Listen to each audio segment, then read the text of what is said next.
I was born at the top of Point Hill, well, not actually on the hill, but in a flat in Greenwich, southeast London, where time starts. It's, yeah. So I've always had I've had a relationship with time. I am timey-wimey. How did you get into acting then? Oh gosh, when I was about 5, or maybe even younger, I just had this real need to act. I think it's because I was so bossy.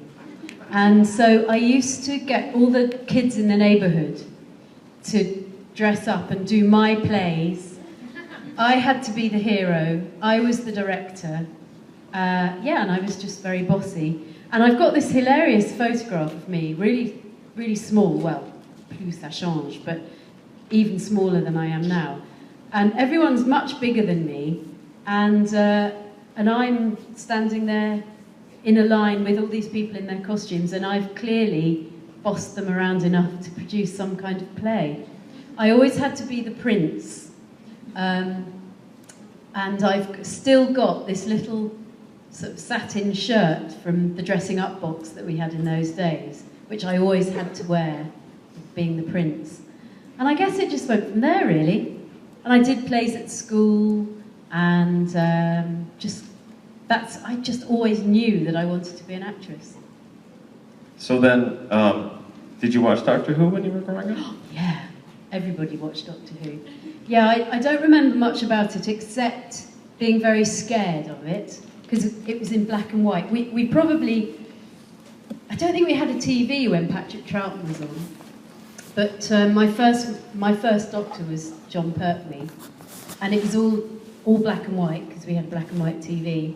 And I remember, my brother is 3 years younger than me, and I remember parking him on the sofa with a cushion, and then going out for the scary bits and watching through a crack in the door, but making him stay there, so he would tell me the scary bits later. And then my mum stopped me watching Doctor Who because I was so scared of the Cybermen. And I was having nightmares about Cybermen, so she stopped me watching it. And in fact, do you know what? Do you remember when they found Tomb of the Cybermen? I think it was. Yes, I do. I was over here, and we watched an episode. We watched it together in some convention or other. And the bit where they break through the sort of cling film, you know, when they're... I did find that chilling, even as a grown-up. Yeah. I suppose because it reminds you of that feeling that you had when you were a kid. That's part of the appeal of Doctor Who, I think. Definitely, yeah, that nostalgia, but also that sort of fear as well.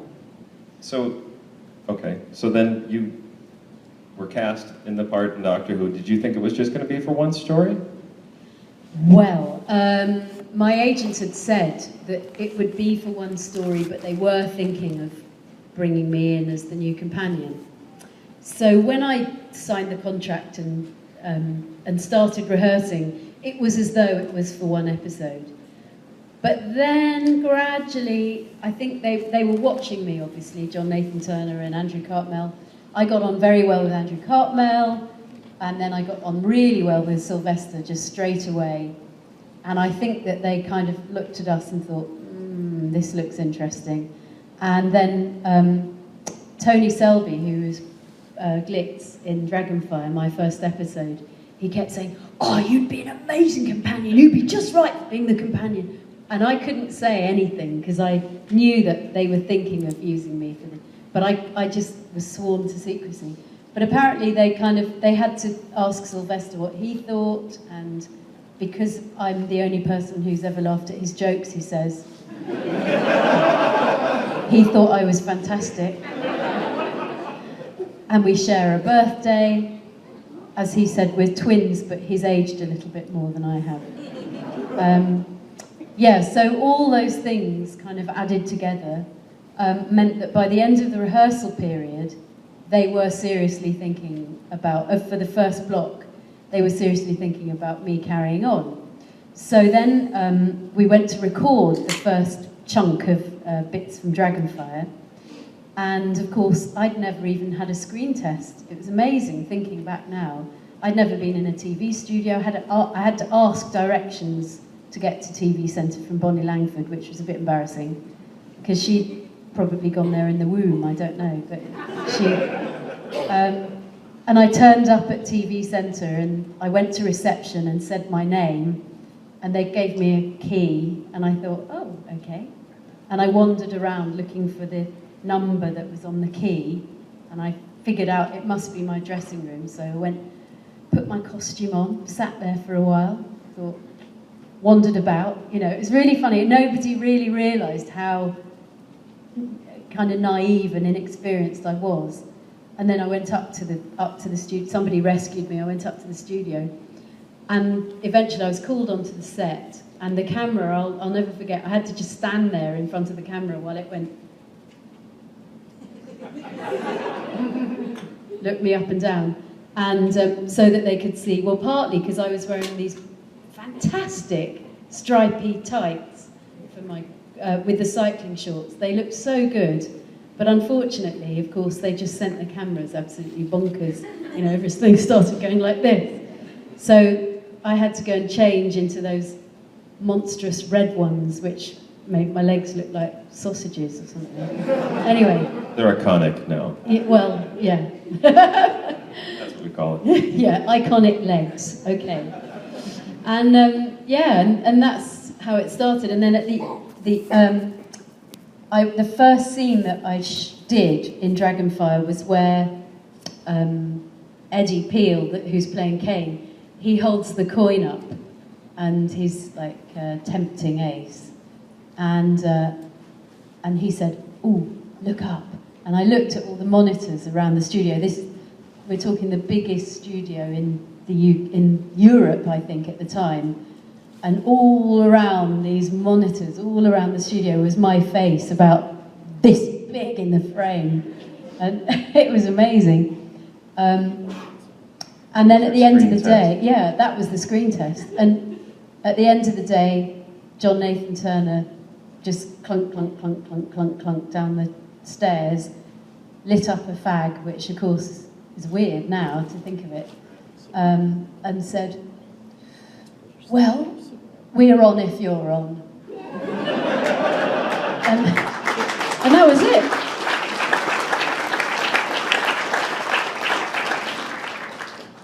So you get cast in the role as the companion at that point. And did you think it'd be a typical Doctor Who girl role? Twist your ankle? What's that, Doctor? Well, it did strike me as a bit odd when I first went up for the part. Because you can probably imagine, I'm not really a twisty, ankly, screamy girl. Never was. I was a tomboy. So I thought, from what I remembered of Doctor Who, because I hadn't watched it for years and years, I did remember a lot of screaming, a lot of ankle twisting, and a lot of running hand in hand with people, which strikes me as just stupid. You know. Have you ever tried to run away from something really fast, holding somebody's hand? It really is not a good idea. So I thought, that's strange, you know. And then when I went down and got handed this bit of script for the audition, it's really weird. I felt this sort of frisson of something. I thought, oh, this is a character who I could really understand. And then, of course, when I got the full script for Dragonfire and read it through, I thought, oh, yes, this is me. I thought, yeah, I could do this character some justice. So, what's it like to beat up a Dalek with a baseball bat? So cool. Except it's really weird because at the time, it wasn't. It was like those moments of the stunts, like when I chucked the milkshake over somebody in Dragonfire, and then when I did the big stunt sequence with the Dalek, I was really looking forward to it. It was really exciting, and we rehearsed it in the rehearsal studios, and you know, I thought, oh, this is going to be great. But actually, of course, when it comes to it, you've only got one chance. You have to get it right, and that puts a lot of pressure on. You know, so like for the milkshake, I think I overshot a bit, in fact, and it went kind of a bit over her head. Whereas what would be really good now, in retrospect, was I thought just like dumping it on her head, or, you know, pouring it like that. But, you know, there was only one chance at that, because she was in feathers and goodness knows what, so couldn't possibly have cleaned up after that. And likewise with the Dalek, apparently, this has come to light recently, I hit the wrong Dalek or something like that, but I don't see how I could have done, because I shout out, you know, who are you calling small, whack, whack, whack. But there was meant to be a stunt Dalek, but I don't know how true that is, because they would have told me that. But there was a bloke in there when I was whacking it. That I can remember. But it was a weird feeling, because when I whacked the eye stick, of course it's metal hitting metal. And so I went, you know, who are you calling small? Went bang, like that, and it went all up my arms. If I'd been a cartoon, it would have been, you know, you can just see the kind of... and then had to go into that diving under the desk. And they hadn't told me that the visual effects department were going to do all that squirty, watery, fiery stuff until that time. And that was great, because it kind of added to the kind of excitement. I mean, we'd worked out the sequence very carefully, you know, slide under here, jump here, run under the desk. So that was all amazing, you know, when suddenly everything went, whoa, the smoke and fire and all sorts. And then after that sequence, the stunt arranger, Tipping, he came up to me and he said, right, sit down, we're going to send everybody on a tea break, because when you've done a stunt like that, it's the equivalent to the adrenaline levels, it's the equivalent to having been in a car crash, so you need to just take it easy. And I really was, ooh, you know, like, so I sat down, he said, I'll go and get you a cup of tea. So off everybody went. And I was just sitting there taking some deep breaths. And then I heard this funny knocking sound. I heard, I was, what's... And it was coming from over by where the Dalek was. And I just heard this, excuse me? Can somebody let me out, please? And they'd forgotten that there was a blokey in the Dalek. He'd gone off to a tea break and left him. I was going to say, if there's a couple of Daleks here if you wanted to beat them up, but maybe we should check and make sure if there's anybody... I think you should know, don't let me get my hands on them. Somebody's got a baseball bat. Where's the baseball bat? Now, it seems like you did a lot of your own stunts. Did you ever get hurt or feel like you were in danger? Weirdly, no. Which wasn't very good, was it? Yeah, I just never felt... The only two stunts I didn't do was actually jump through the window, that last bit. And I really wanted to, but the other side of that window was a sort of narrow corridor, and the other side of it was a wall. And so the stunt, Tracy, who was my stunt double, she said, well, you have to jump through with enough force to break the balsa wood and sugar glass, which was the window. But obviously, so you're not going to splatter, or another cartoon, you know, I imagine myself, you know, going through the wall and then down the wall. So, and because it was my first story as the assistant, I think they probably didn't want to lose me straight away. So they got Tracy in. Anyway, next time I saw her was Curse of Fenric in Hawkhurst, where we were up on the top of that church tower thing, and climbing down that. And she said, will you stop doing your own stunts? You're putting me out of work.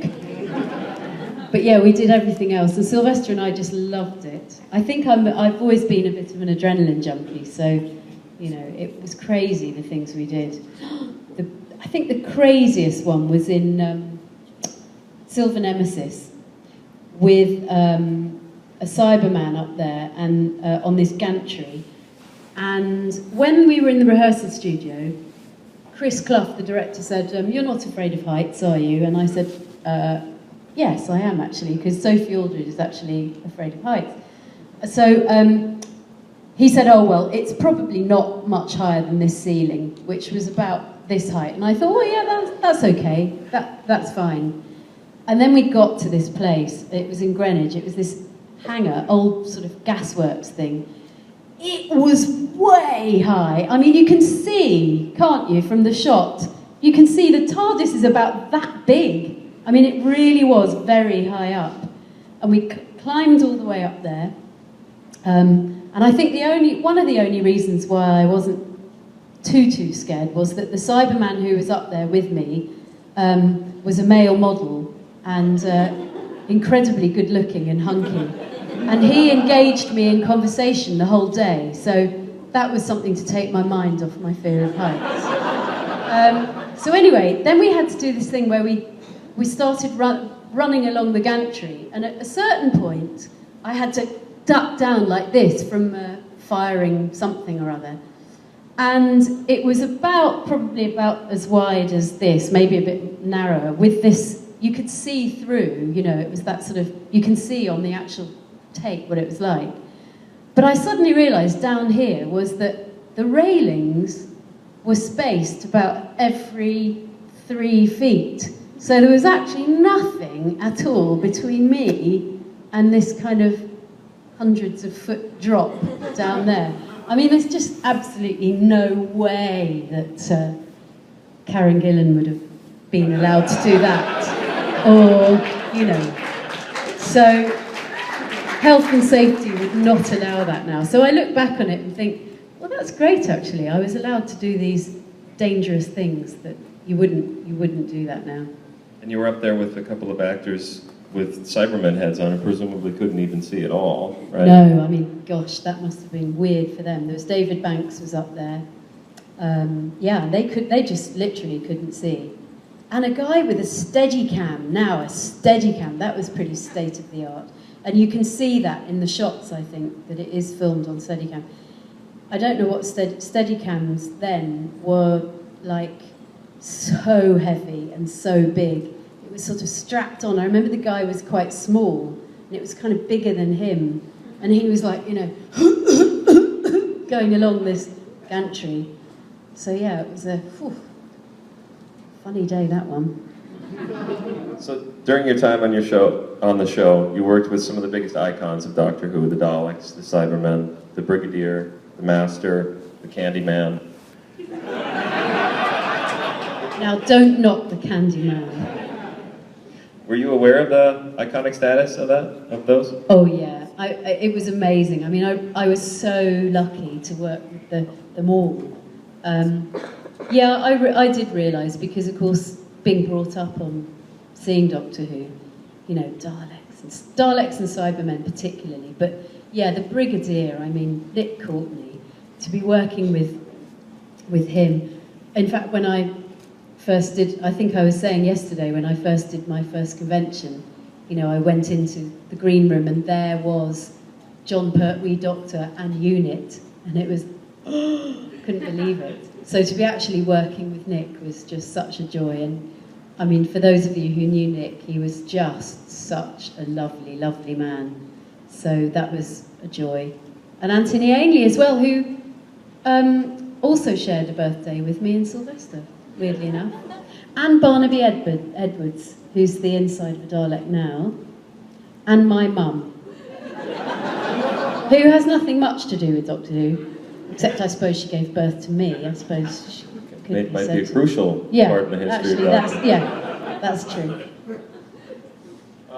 The John Nathan Turner era generally is known for bringing in some big-name guest stars. Was there anybody that you thought, wow, this is amazing?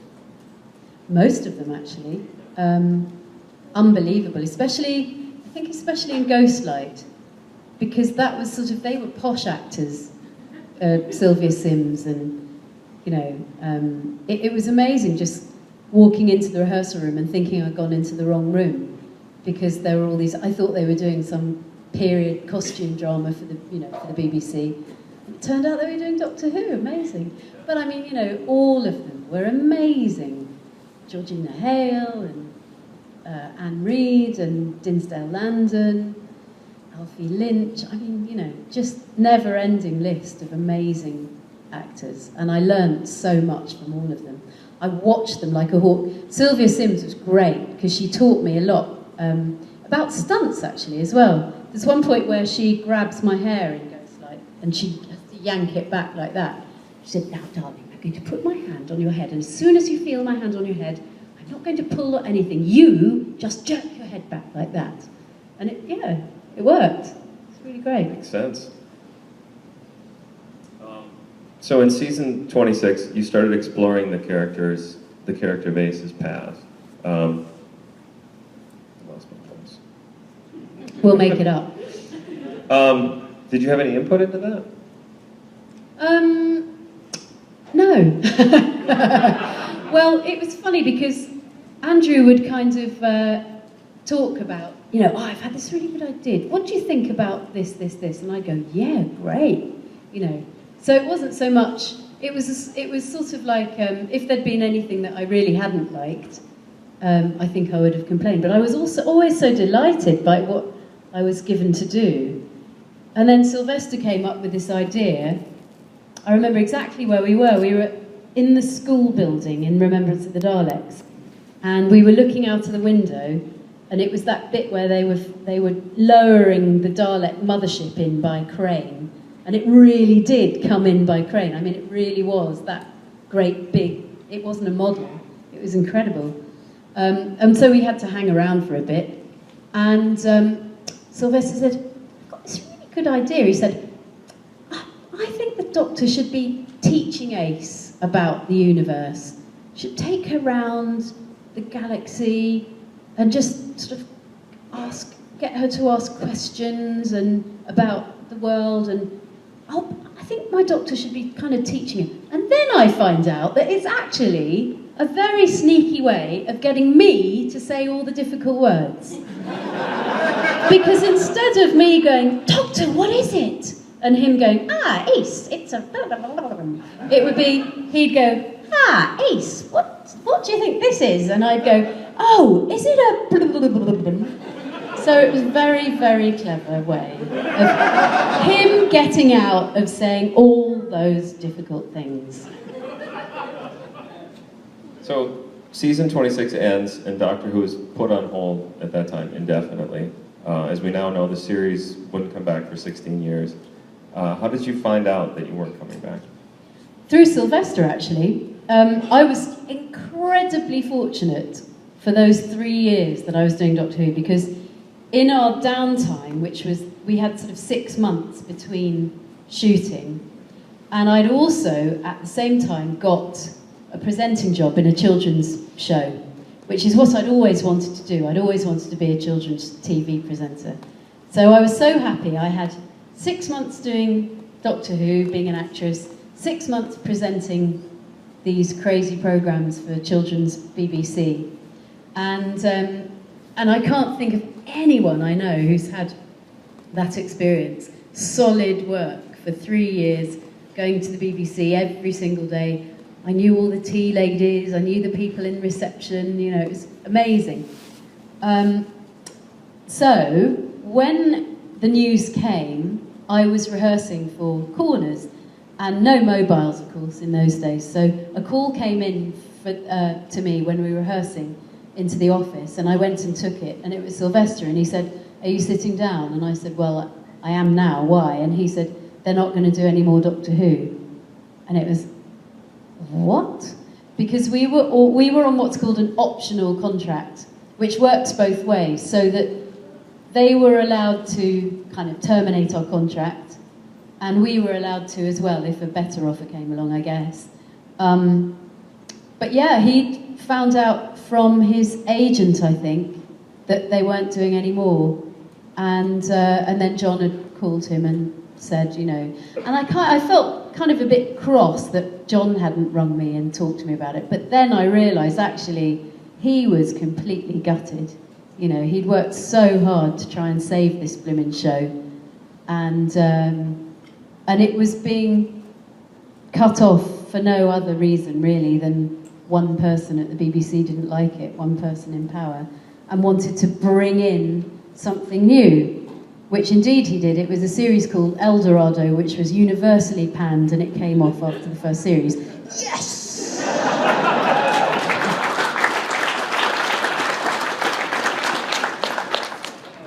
What would have happened to Ace in season 27? Do you know? There were a couple of ideas which we've sort of explored, on Big Finish. Thank you. Cue the Big Finish CD. Turns out that the ideas weren't quite as formed as we'd originally thought or hoped in a way. But Andrew says that he'd certainly picked his writers. He was going to have Ben do another story. He was going to have Mark Platt do another story. He was going to have this one where, which we did on Big Finish, which I loved, which is the cameras, you know, it's in space. There's this sort of Starship Enterprise-like spaceship flying through space, and then you cut to the back view of this big kind of chair on the bridge, and you know, and somebody says, you know, something, something, something, and then turns around and it's Ace, and she's the captain, and she's clearly completely out of her depth, and then she goes off and she goes and finds the doctor and says, you know, I don't know what to do or something, and I loved that idea. I thought that was great. And the Ace then, I mean, in the Big Finish thing, it's brilliant because she just keeps doing all the kind of Star Trek references that she obviously knows from her TV watching Days on Earth. And, you know, these sort of, and everybody else on the crew are going, what? What's it called that way? Is that the one you've got there? Thin Ice. No, Earth Aid. I think it's called Earth Aid. So if you haven't heard that one, it's very good, very funny. Oh yeah, we'll come on to that, Falcon. Don't you worry. So there was another one where there was an idea that the Doctor was going to take Ace to Gallifrey and leave her on Gallifrey to, I don't know, to, you know, put the wind up the Time Lords. And she was going to train to be a Time Lord, which would have been really good fun. The Doctor's Revenge, I think it should have been called. So we enter a stage after that we call the wilderness years. And during that time, you were the incumbent companion. You were still considered the Doctor's companion. Did you have a sense of stewardship about the show during that time? Were you aware of that status?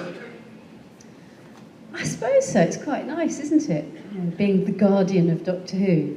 I mean, all I did know is that, thank goodness, the fans started taking responsibility and doing their own stuff, which was amazing. So we had Bill Baggs, who was doing videos and audios of this character called the Professor and Ace. And unfortunately, he fell foul of the BBC because he'd used Ace, and it was a bit too like Doctor Who, and he was a bit of a maverick anyway, and so they asked him not so politely not to do that anymore, thank you very much.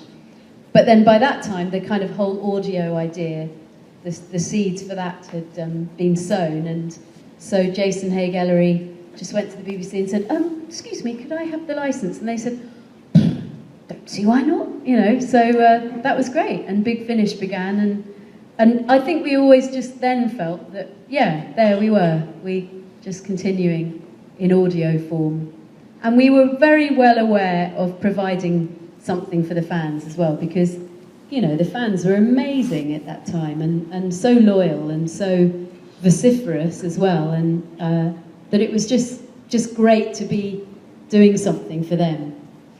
So then, when Big Finish is doing that, and then in 2005 the series comes back, did you get the impression, well, maybe the audio range will stop? Will the audience disappear?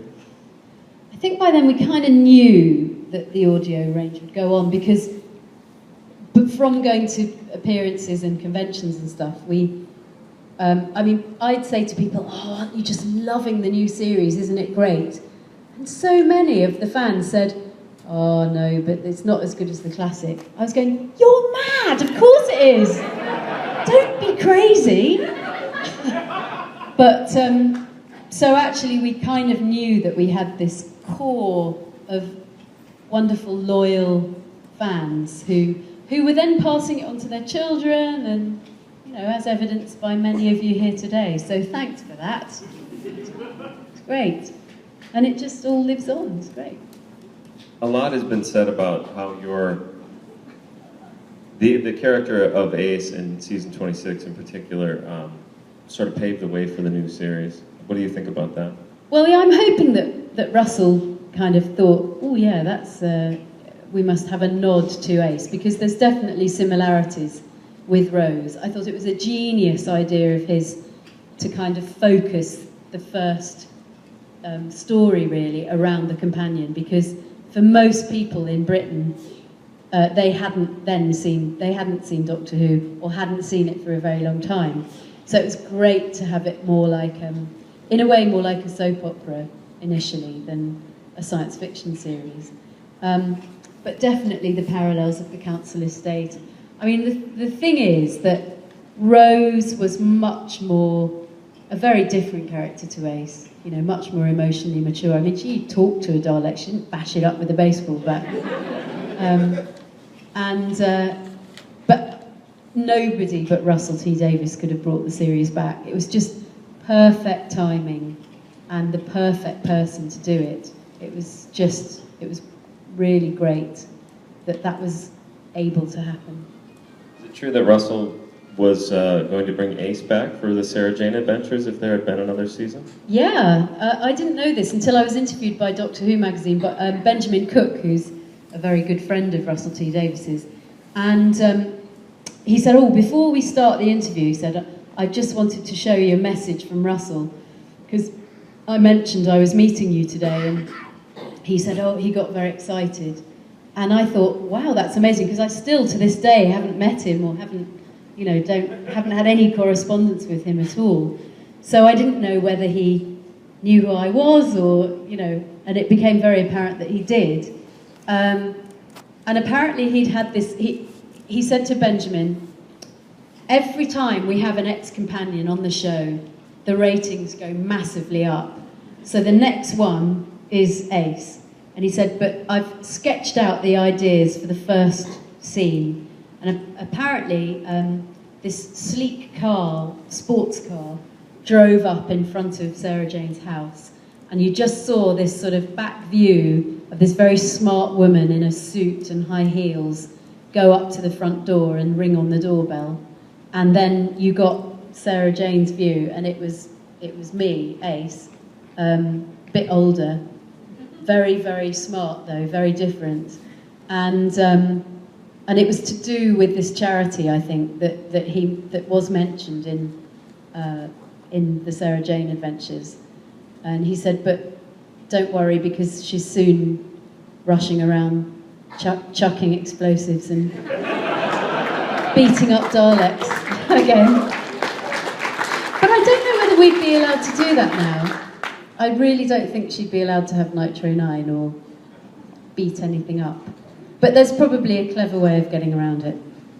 Well, when watching the show, it does seem like one of the things that stands out to me is that you're always jumping away from explosions. I don't know how close you are, but they make it look like you're really... Quite close. Too close for comfort. It was great. We loved that. The best one, though, wasn't one of mine. It was Sylvester's one, the classic shot where, in Greatest Show in the Galaxy, they blew up, they made a massive explosion for the circus blowing up behind him. And nobody really told him just how big it was going to be. I think it surprised even them. And so they said, well, just walk along, start going, and just keep walking. So he did that, the cameras rolled, and again, it was this one of one take only. They set it all up, he started walking, and this almighty blooming explosion went off behind him. And he said that he felt this massive searing heat on his back, and he thought to himself, am I on fire? I'd better just keep walking. And he did. And there's a brilliant still of him. If you haven't seen it, try and get it on the internet. He looks so cool. He's just walking away from this massive explosion behind him. And it was massive. If anybody has any questions here in the audience, we've got a microphone here set up. You go ahead, yeah, absolutely. So I can definitely see the resemblance between Ace pouring the the milkshake over a couple people's heads, and you're tossing the pen behind you. So was there ever a point where you said, wait a second, this isn't what Ace would do, and kind of had to take over the character or debate with the writers or producers? Yeah, that's a really good question. I mean, my mum said that she recognised a lot of facial expressions, put it that way. The kind of, especially the sort of, those ones. So there definitely was a lot of me in Ace and Ace in me. I mean, hopefully not too much of the dysfunctional stuff. But I think Andrew Cartmel and I kind of understood each other so well that there was very rarely times when he was in fact a bit more kind of on the case than I was. You know, he'd often say things like, "Oh, Ace wouldn't do that," you know. And there was just one time I remember, which was during the Happiness Patrol, and I was sliding down one of the pipes with one of the pipe people, and we were really pushed for time, and I think the floor manager just said, he said, just scream, and I just had I said, Ace doesn't scream, and he said, well, just do it. I said, no, I'm not going to scream, and we had a bit of an argy-bargy about that. So he said, well, I don't know, shout. So I ended up, I think, shouting. Shouting, no screaming, no ankle twisting. No, that's why I had the Doc Martens. You see, that's another thing. I thought, why are these Doctor Who assistants running around quarries in high heels? I mean, you're bound to twist your ankle. Happy birthday to you. Happy birthday to you. Come on, everyone. Happy birthday, dear Felicity. Happy birthday to you.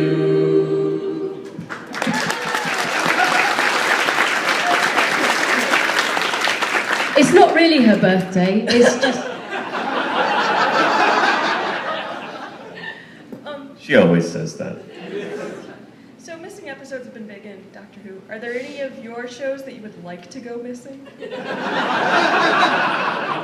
That's a great question. How to get your own back. Do you know, I don't think there are. I think I've been incredibly fortunate that I've always done work that I've really thought highly of. Particularly some of the children's stuff that I did and do. I think my husband thinks that, he says, forget Doctor Who, my best work is something called Melvin and Maureen's Musicograms, which I think you can get it on YouTube. Have a look if you can. It's bonkers. It's completely mad. It was ostensibly made to introduce young children to different forms of music. And there was me, and there was Matthew Devitt, who was very confusing because he looks a bit like Sylvester. He's got curly, dark hair and glasses, and everybody thought, is that Sylvester? Is she doing something with Sylvester? And I played this character, Maureen, who was very bossy, and who wore the most outrageous clothes. It's fantastic. The costume department, we just had full range of costume department. It's brilliant. And it was, you just have to see it. It's great. Melvin and Maureen's Musicograms, look that up. But yeah, I'm very lucky. There's nothing really that I'm not quite proud of. A friend and I recently were watching this show, I think it was called Wow, and you see to it that if a co-worker's car is destroyed and you do is that the one where you do the Cilla Black impersonation as well? Yes. Transformation. I'd forgotten that. Wow. Oh, I'll have to look at some of those again. Yeah. Maybe that's on YouTube. I don't know. Might be. Yes, I also played, for a couple of weeks, we did this thing called Buy It or Fry It, and it was music videos, I think, and people were allowed to kind of phone in and vote for their favourite one. And I was in a kebab van playing a kebab man, a Greek kebab guy with moustache and everything. That was great. Well, I of loved course. that. Good casting. Casting detective.